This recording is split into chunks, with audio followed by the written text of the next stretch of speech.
रात का समय, एक सुनसान गांव। चांदनी रात में एक पुरानी हवेली दिखाई देती है। हवेली के बाहर एक बोर्ड है जिस पर लिखा है दिवंगत राजकुमार की हवेली।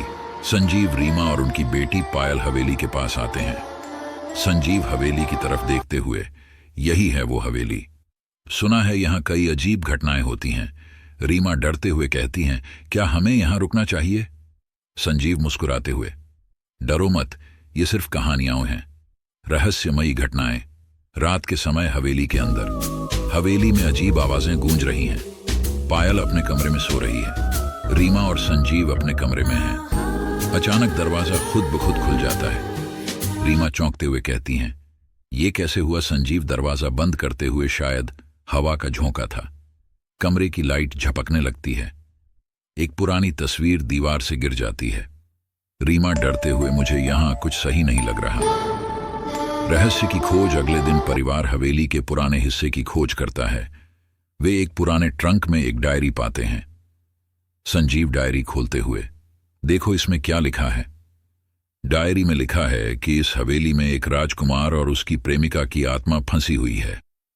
रीमा पढ़ते हुए, राजकुमार की प्रेमिका को मार दिया गया था और उसकी आत्मा आज भी यहां भटकती है। रात का समय, हवेली में अजीब घटनाएं तेज हो जाती हैं। पायल अचानक गायब हो जाती है। संजीव और रीमा पायल की तलाश में निकलते हैं। उन्हें हवेली के तहखाने में पायल मिलती है। उसके सामने एक अदृश्य शक्ति है। संजीव डरते हुए, पायल यहां से भागो। अचानक एक भूतिया आकृति प्रकट होती है। वह राजकुमार की आत्मा है।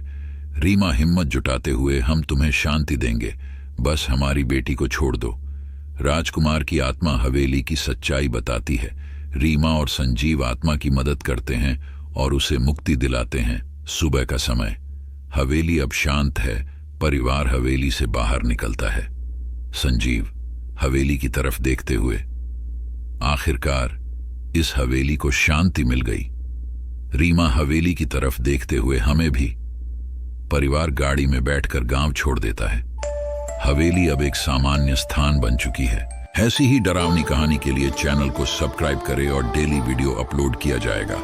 आप सभी लाइक, शेयर, कमेंट करें। धन्यवाद।